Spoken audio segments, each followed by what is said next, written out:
dançar comigo, porém não sei até quando. E eu bailarei contigo dentro em breve. Eu vou passar e você vai ficar. Infelizmente ser assim, terá que prosseguir sem mim. Você continua, mas eu terei um fim. Não deveria, mas te amo mesmo assim. Mesmo você tendo feito mal pra mim. Também seduziu meu pai e não foi boa com ele, nem com outros que vieram antes dele. Homens que te amaram e você os desprezou. Gente que por você suou e sangrou. Você enlouquece, seduz e enebria. Rouba meu tempo, tira minha energia suja, mas mesmo assim brilha. Enriquece quem não merece, empobrece quem não merece. Um labirinto de concreto e estresse. Em você meu sangue ferve, anoitece. Seus filhos órfãos fazem prece.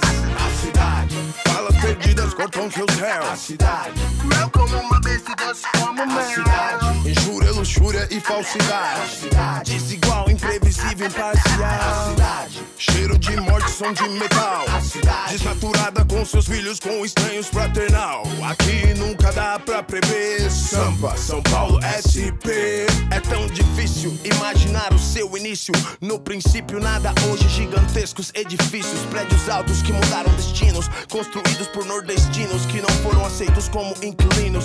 Placas de construímos, placas de admitimos. Será que vai chover? Será que vai fazer calor? Liga o rádio e vai ouvir que o trânsito congestionou. Gente de tudo quanto é raça, muito asfalto na cidade e pouca praça. Judeu, coreano, português, japonês e chinês. Miscigena, Babilônia, latino-americana junto com vocês, com vocês.